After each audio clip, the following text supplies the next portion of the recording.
Whatever happened to Driver? Do you guys remember Driver, a game, guys, that was released back in the late 90s, and all of a sudden, after, years of it, different games coming out, Driver just so happened to essentially almost disappear off the face of gaming altogether.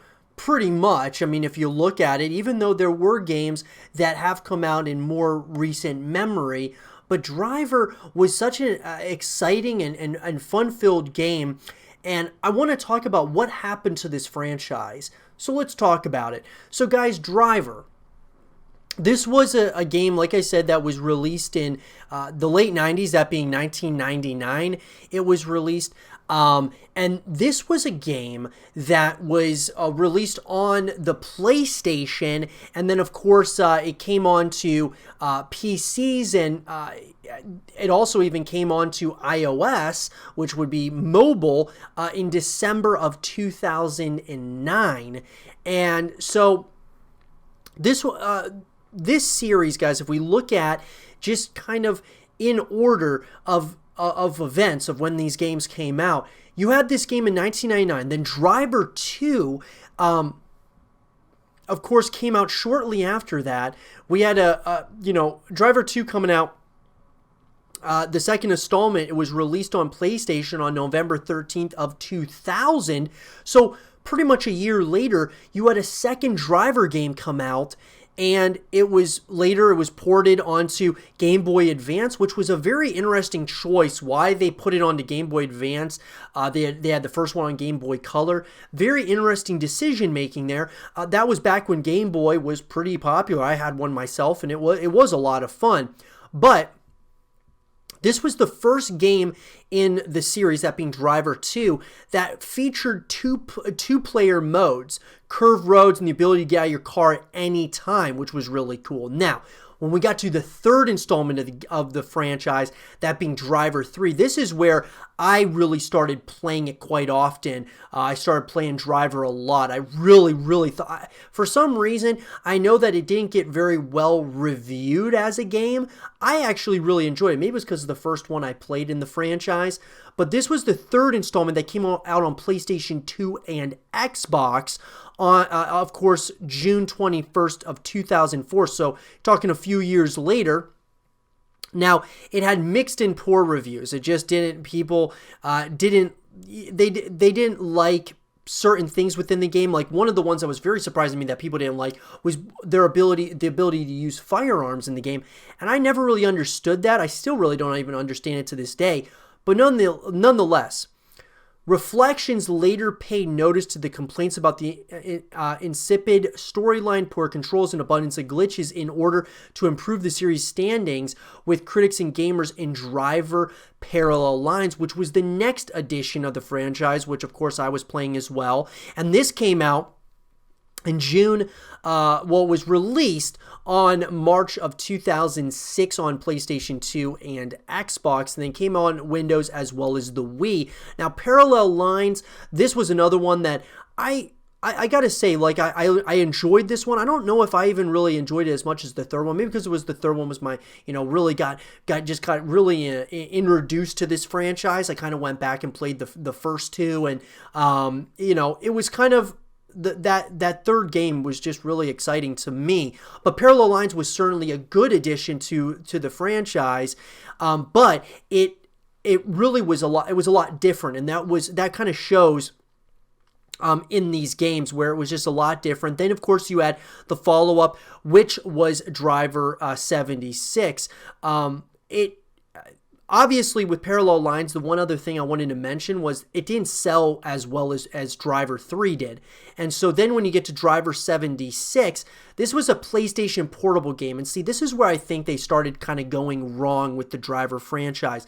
Kind of like some of the games were going just to mobile. Some of them were just going to like the Game Boy Color, Game Boy Advance, or they were just going to, some of these other ways that they wanted people to connect with Driver. But I just feel like if they would have just stuck with consoles, PC, they would have been in a great place at this point. Kind of making it somewhat like, a Grand Theft Auto or, similar to some of those other games that are out now. I feel like this would be so popular in today's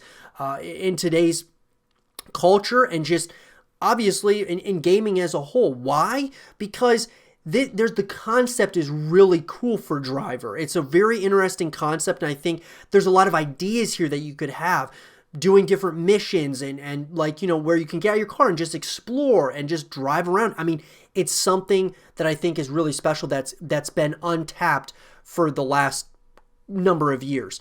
But anyways, Driver 76 was a PlayStation portable game in the Driver series. It was set in New York City in 1976, 2 years before the events in the first half of Driver Parallel Lines. The game was developed by Sumo Digital and Reflections and was the first Driver game published by Ubisoft after they acquired Reflections. It was released on May 8th, 2007.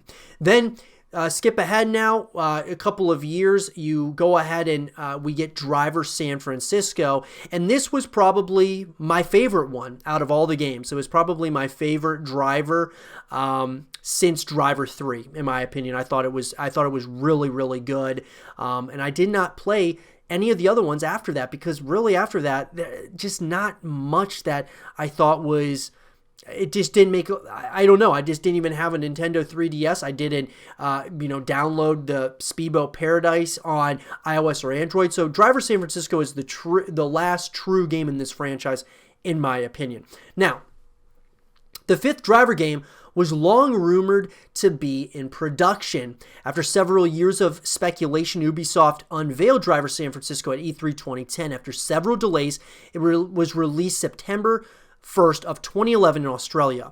The game takes place in one location, San Francisco, and follows the series' protagonist Tanner being in a coma after suffering an accident. Thus, the player controls Tanner during his coma dream. The plot of the Wii version of Driver San Francisco is completely different from the other versions. It is a prequel to the events of the original Driver. For the game, developers decided to remove the ability to get out of the car in order to steal another car on the street. Instead, they created a new mechanic called Shift, enabling the players to shift to any car at any time. The game received generally positive reviews, gaining the highest ratings in the whole series after Driver. Like Driver 3, it sold particularly well. So, where are we now? So San Francisco, obviously, guys, was pretty much like, in my opinion, the last real installment to the franchise. And unfortunately, we haven't seen anything since this game came out, other than Driver Renegade 3D, which came out as a Nintendo 3DS game, follows John Tanner trying to take down the New York City crime mobs. Came out in 2011, and then Driver Speedboat Paradise came out in December of 2014 as a free-to-play smartphone game on iOS and Android. So, where's the continuation of this franchise? Especially if a franchise like this is selling well, it really should continue. Now, there's been talks that there's going to be like a film adaptation.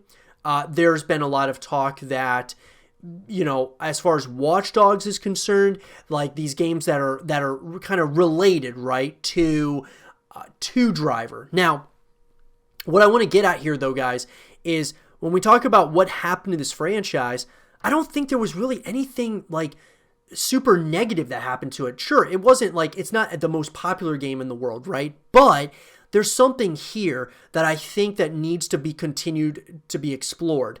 Driver Renegade 3D and Driver Speedboat Paradise, I feel like some of the things that have held Driver back are installments in a franchise like that. Nintendo 3DS, Game Boy Advance, Game Boy Color, and then like free-to-play iOS and Android games. I just don't, even though I think those are great to like continue building a franchise, if you're not making actual continuations of the franchise, like the main installments, like Driver San Francisco and things of that nature, you're starting to kind of just drift off and people are going to start forgetting about that franchise and moving on to other games. So what I would love to see is a continuation of this franchise, but yes, like on the next-gen consoles, on PC, I would love to see that because I think there really is something here.